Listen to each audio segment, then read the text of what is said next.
What if the person clearing your driveway wasn't trying to let you out, but was making sure nothing else could get in?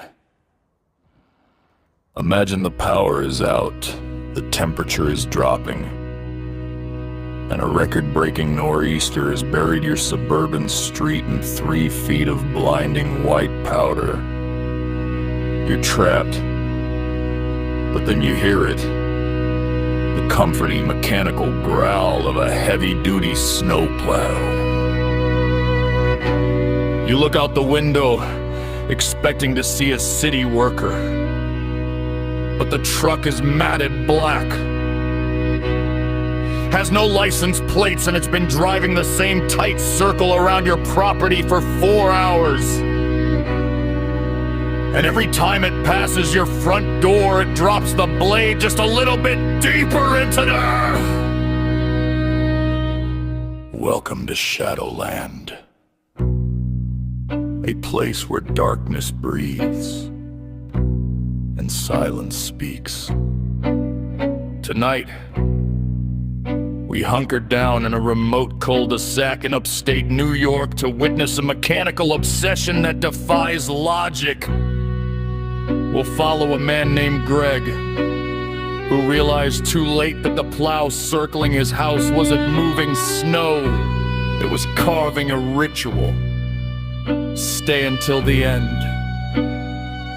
Because when that engine finally stops, you'll realize that silence is much, much worse than the noise!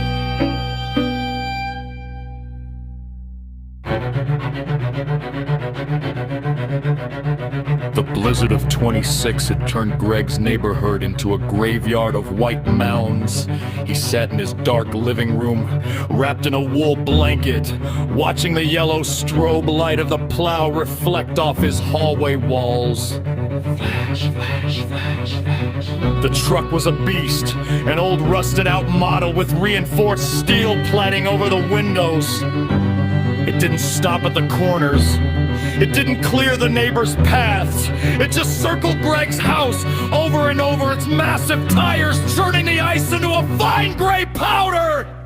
Greg checked his watch, 2:14 a.m.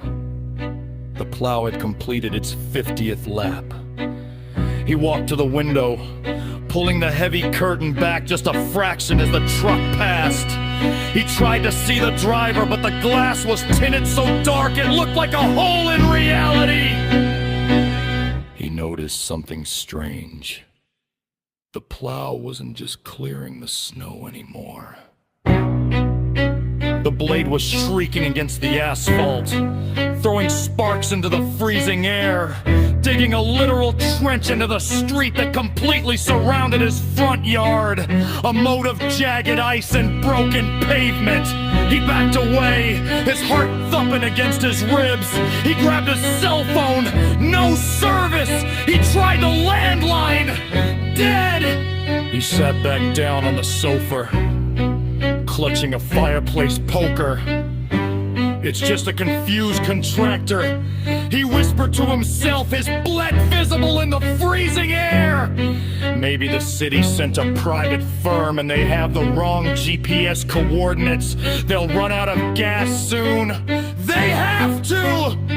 He closed his eyes, listening to the steady windnick thrum, thrum, thrum of the engine. It was hypnotic, was almost protective. As long as that engine was running, nothing from the dark woods behind his house could get near him. He felt a strange sense of security in the repetition. He was safe inside the circle. The engine cut out. The silence that followed was physical. It pressed against Greg's chest like a weight. No more scraping. No more yellow. I have a gun. strobe. Come out right now. Just the sound of the wind whistling through the cracks in the window frame. He crept back to the window.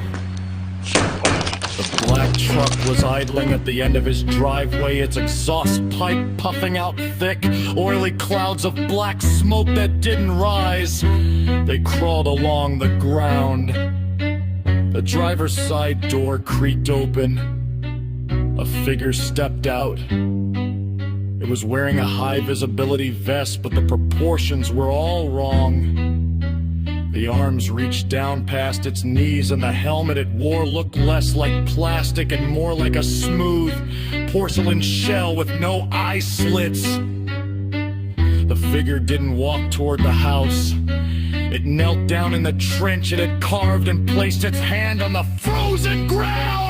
Greg's phone suddenly buzzed in his pocket.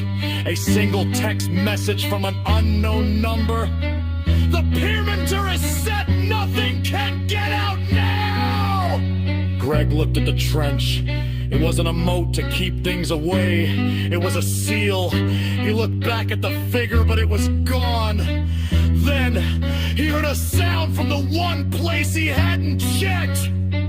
The floorboards in his basement began to groan, something heavy and wet dragging itself up the stairs, no longer blocked by the light of the plow. The snowplough wasn't there to help him.